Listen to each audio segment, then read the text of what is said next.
Televisión Legislativa presenta TVL Noticias, emisión central, con Mariela Logroño. Miércoles 12 de julio del 2017, amigos y amigas televidentes, ¿cómo están? Muy buenas tardes. Les damos la cordial bienvenida a la emisión central de TVL Noticias, con información que se ha generado hasta este momento en nuestro país. Gracias a quienes nos sintonizan a través del canal 42 en Quito y en nuestro sitio web tvl.asambleanacional.gov.es. Soy Mariela Logroño y es un gusto compartir con ustedes este espacio de noticias.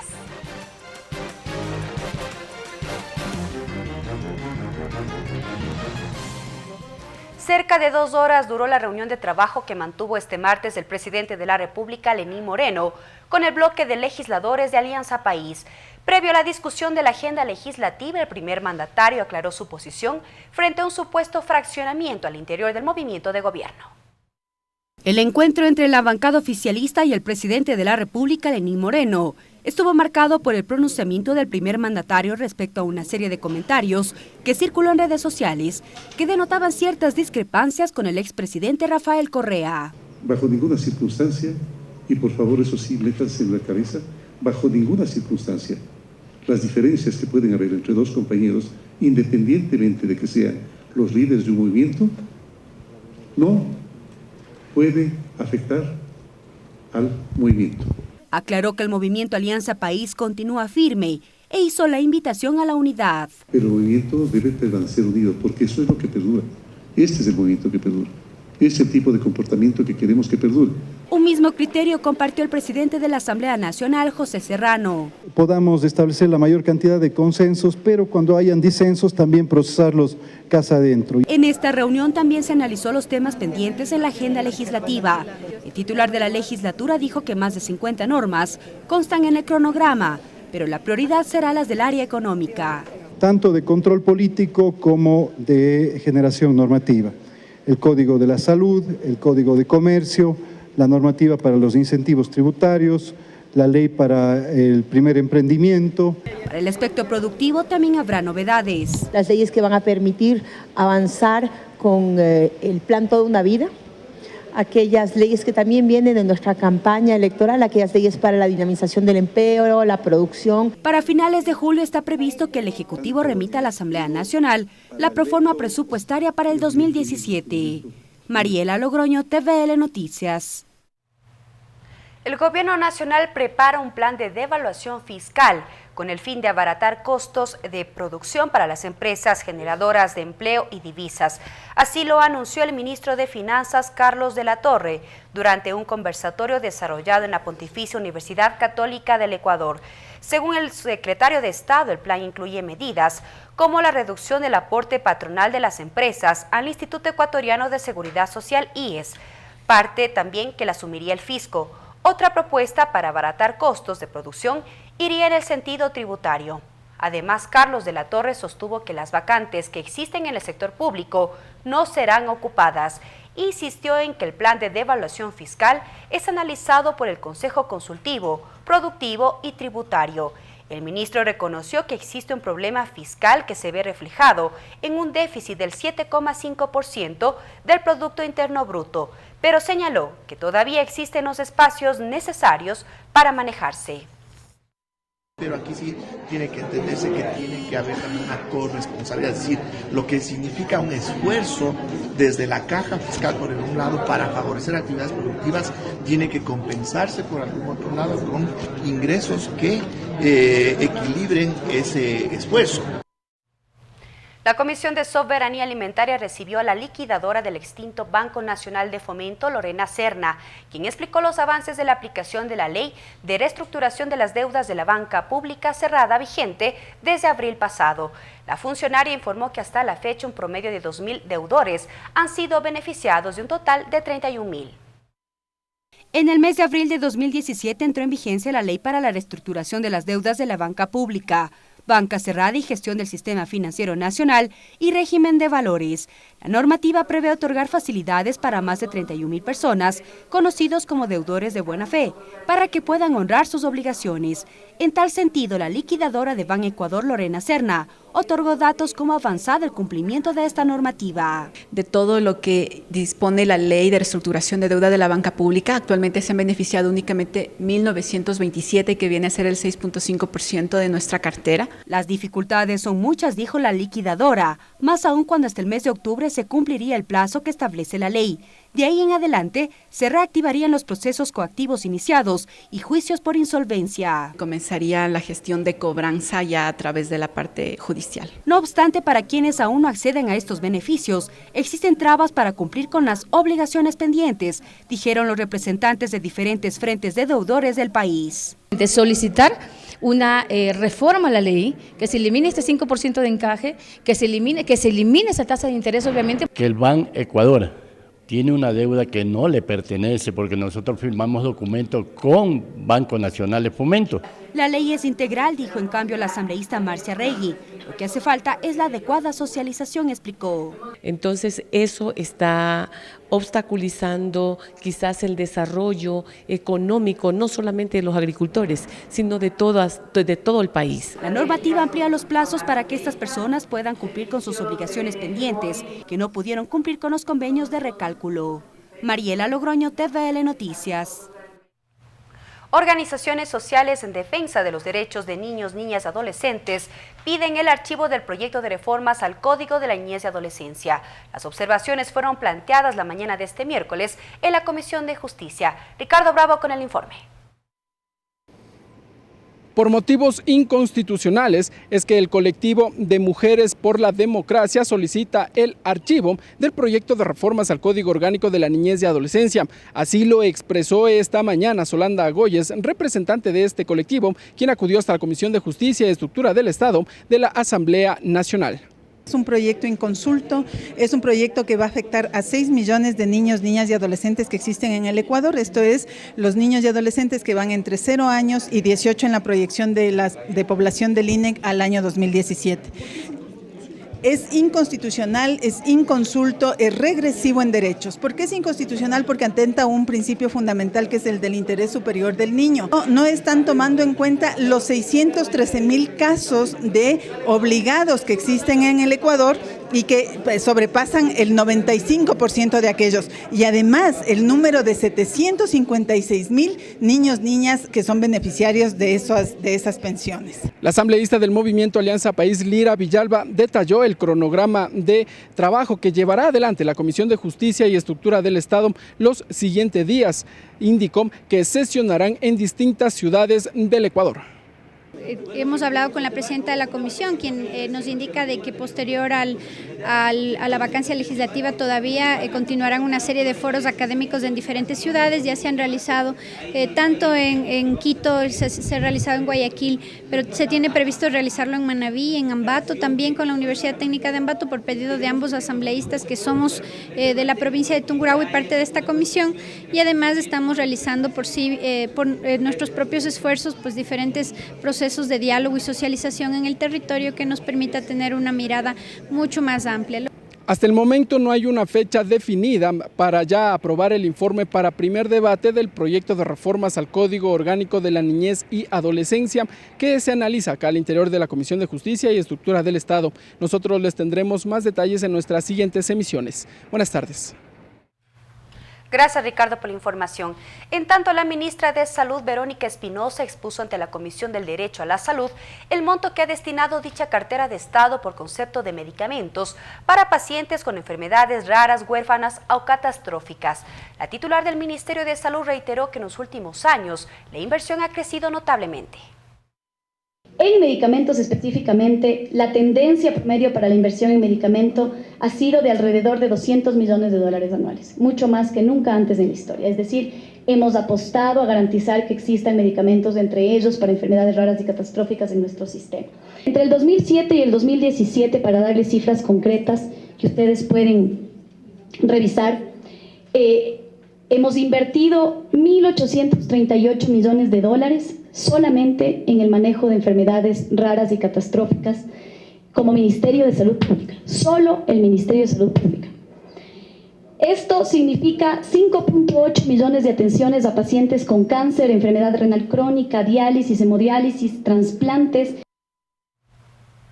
La Comisión de Gobiernos Autónomos recibió en comisión general a los prefectos de las provincias de Chimborazo y Cañar, quienes se pronunciaron sobre el proyecto de ley de fijación de límites territoriales internos del Ecuador. Ambas autoridades solicitaron el archivo de este decreto. Lo dijo el prefecto de la provincia de Chimborazo, Mariano Curicama. Vengo una vez más a presentar nuestros argumentos de sustento que legitima el territorio en donde quiere la CONALI cercenar, pues a demostrar que eso es nuestro, con toda la documentación, y no es la primera vez. Hemos hecho alrededor de 12 años que yo soy prefecto, porque estoy en la tercera administración, pero como no ha habido la voluntad del expresidente llamar a consulta popular, tenemos que hacer todo lo que está a nuestro alcance. Nosotros estamos judicializando ya el problema de límites. Tiempo de una pausa, pero al volver más información aquí en Emisión Central de TVL Noticias. Ya regresamos. Regresamos con TVL Noticias, Emisión Central, luego de la siguiente pausa promocional. Continuamos con TVL Noticias, Emisión Central. Continuamos con más noticias legislativas. El asambleísta Raúl Tello del Movimiento Unidos por Pastaza, conjuntamente con dirigentes de la Federación de Estudiantes Universitarios del Ecuador y otros colectivos, anunció que presentará un proyecto de reformas a la Ley Orgánica de Educación Superior. El legislador dijo que esta normativa afecta a la autonomía universitaria, al libre ingreso de los estudiantes a la universidad y a los derechos de los trabajadores de estos centros. Hemos preparado un proyecto de ley que le devuelva a la juventud ecuatoriana la posibilidad de libre acceso a la universidad como un derecho constitucional y como un derecho humano de acceder a la educación universitaria. Que le devuelva también la autonomía a la universidad ecuatoriana para que de manera libre y democrática pueda elegir a sus autoridades, pueda elegir a quienes conducen las diferentes facultades en el país a través de la elección democrática de los decanos, de los subdecanos, y no como se hace en los actuales momentos, que se los nomina a dedo. La nominación de un Consejo de Educación Superior también de manera democrática. Esta mañana la Comisión de Derechos de los Trabajadores recibió las observaciones del ministro de Trabajo, Raúl Ledesma, en el marco del tratamiento del proyecto de ley reformatoria al Código de Trabajo para prevenir el acoso laboral. El ministro de Estado sugirió que el documento se define el concepto de acoso y sus tipos y aseguró que se debe incluir mediante ley que este sea un causal para la destitución de un trabajador. Claro, definir lo que es acoso. En el proyecto que habíamos recibido inicialmente no estaba definido de manera clara de qué se trata este tema del acoso y claro, para poder generar un procedimiento de visto bueno en cualquier línea que se genere, sea empleado-empleador o empleador-empleado, tiene que haber una definición clara de la tipología sobre la cual tiene que decidir mañana un inspector de trabajo. Así que, y por supuesto, si es impugnado el visto bueno, un juez laboral. Así que, porque claro, una de las cosas que veíamos es que no solamente es empleador-empleado, sería lo más natural, no lo más natural, lo más usual que se dé este acoso de empleador-empleado, que se quiere provocar la renuncia de un empleado. Pero también hemos visto, yo como abogado laboralista lo puedo reseñar con múltiples experiencias, que el acoso es transversal, es decir, es empleado-empleado también, en muchas ocasiones. La Comisión de Participación Ciudadana inició el análisis del articulado del proyecto de Código Orgánico del Sistema de Participación Ciudadana y Control Social. El legislador por Pachacutic, Eddie Peñafiel, presentó varias observaciones a esta normativa. Dentro del capítulo 3 habla sobre el tema de la extinción y formación de organizaciones sociales, que por separado también se ha presentado otro proyecto de ley que está siendo, que ha sido pues remitido a la comisión nuestra y en lo cual habíamos tenido unas conversaciones previas de separar del Código de Participación Ciudadana lo que tiene que ver con la extinción y formación de organizaciones sociales. La Comisión de Derechos Colectivos recibió a Inti Cartucci Bacasela, magíster en Sociología, quien expuso sus observaciones al proyecto de Ley de Derechos Lingüísticos de Pueblos y Nacionalidades. María Fernanda Medina nos amplía la información. Buenas tardes. Gracias, ¿qué tal? Muy buenas tardes. Así es, la Comisión de Derechos Colectivos continúa recibiendo observaciones al proyecto de derechos lingüísticos de pueblos y nacionalidades, pero para hablar más acerca de este tema está con nosotros el académico Inti Cartucci, con quien dialogaremos acerca de este tema. Académico, muy buenas tardes. Queremos consultarles cuáles fueron las observaciones que usted presentó con respecto a este proyecto. Se refirió a varios artículos. Cuéntenos un poco. Sí, yo creo que una de las principales observaciones que he realizado al proyecto de ley se refiere a la participación de los pueblos y nacionalidades a través de sus organizaciones legítimas, ¿sí? Yo creo que es totalmente necesario y obligatorio en algunos casos que las organizaciones indígenas a través de sus autoridades legítimas tengan voz en este proyecto de ley, ¿no? Para a través de ellos poder conocer los puntos de vista desde los beneficiarios de esta ley, ¿sí? Ahora, académico, usted hablaba de algunos artículos que estaban dentro de la ley que de repente podrían mejorarse. Sí, a ver, algunos artículos, yo creo que no voy a hablar exactamente de los artículos porque no recuerdo bien, pero yo creo que tiene que tener un carácter de una problemática, como decía, de la sociedad ecuatoriana, ¿sí? Y no solamente como un problema de los pueblos indígenas, sino que es un problema de toda la sociedad ecuatoriana, y lo cual implica de que la sociedad, las otras sociedades, ¿no es cierto?, afrodescendientes, montubios, mestizos, también tienen que tener un grado de responsabilidad en la recuperación, en el fortalecimiento de las lenguas minorizadas indígenas, ¿sí? Ahora, usted también hablaba de un tema de la lengua madre, que debería dejarse nomás que a los pueblos originarios de estas lenguas continúen aprendiendo esta lengua y quizás posteriormente aprendan la siguiente. Sí, hay experiencias en otros países, en Europa, por ejemplo, en el País Vasco, con el euskera, que era un idioma que más o menos hace 50 años tenía la misma situación de muchas lenguas indígenas. Otro caso es el caso de la lengua nasa en Colombia, ¿sí?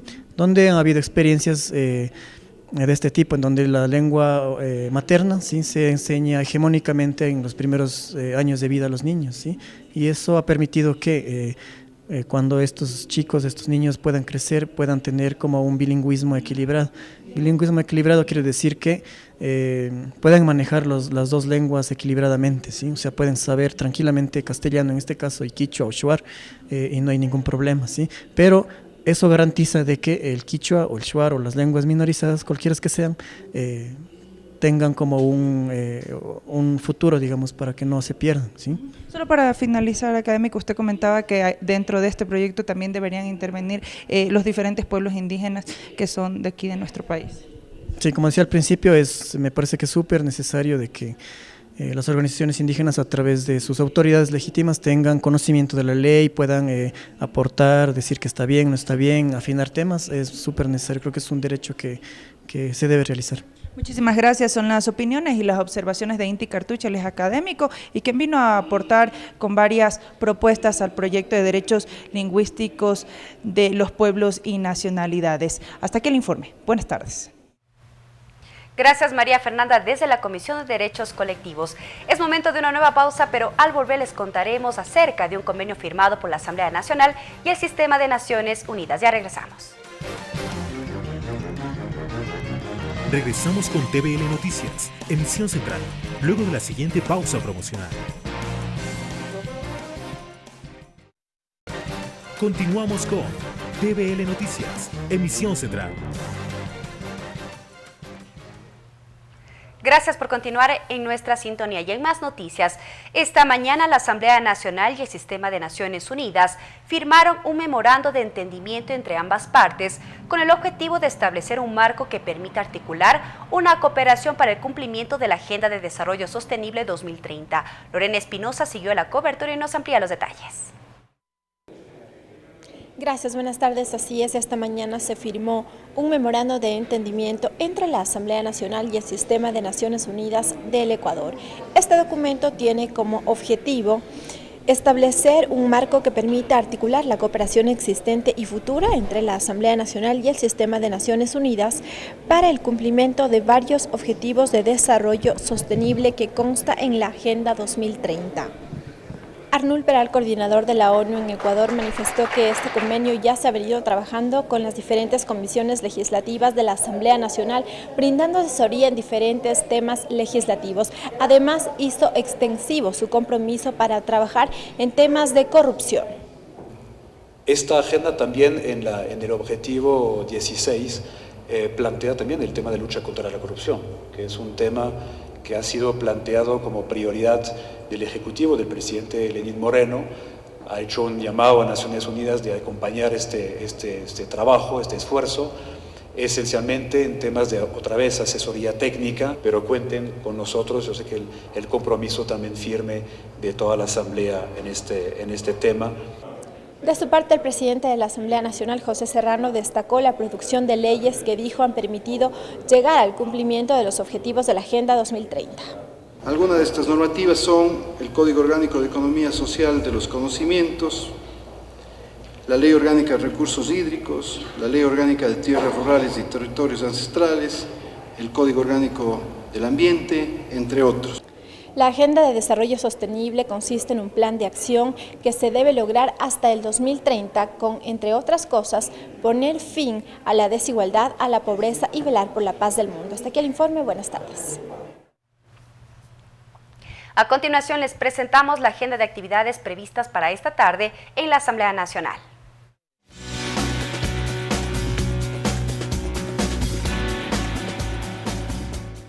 A las 12:30 sesiona la Comisión del Régimen Económico para dar la lectura y aprobación del informe del proyecto reformatorio al Código Orgánico Monetario y Financiero. También la lectura y aprobación del informe del proyecto de ley reformatoria al Código Orgánico de Planificación y Finanzas Públicas. Y también el conocimiento y revisión del documento borrador que contiene el objeto, alcance y estructura normativa del proyecto de ley orgánica de optimización y eficiencia de trámites. Mientras que a las 14 horas, la Comisión de Biodiversidad recibe a Jaime Moreno, desarrollador de tecnologías ecosustentables para el medio ambiente, al Frente de Defensa de la Amazonía y representantes de la Universidad San Francisco de Quito y a la Mancomunidad de Gobiernos Autónomos Provinciales de la Amazonía Ecuatoriana para exponer observaciones y propuestas en relación con el proyecto de ley orgánica de la Circunscripción Territorial Especial de la Amazonía. A las 14:30, la Comisión de Educación invita a un diálogo con los medios de comunicación para conocer la propuesta de reforma a la Ley Orgánica de Educación Intercultural presentada por la Red de Maestras y Maestros con la Revolución Educativa. Esto será en la sala de sesiones de la Universidad Estatal de Milagro, en la provincia del Guayas. A las 15 horas, la sesión de la Comisión de Desarrollo Económico para conocer iniciativas de fomento artesanal en el país. Y a las 15:30, suscripción del convenio con la función de transparencia, esto en la sala de reuniones de la Presidencia, piso 1 del Palacio Legislativo. Finalizamos la emisión central de TVL Noticias. Sigan en la sintonía de la Televisión Legislativa. Buenas tardes. Televisión Legislativa presentó TVL Noticias, emisión central.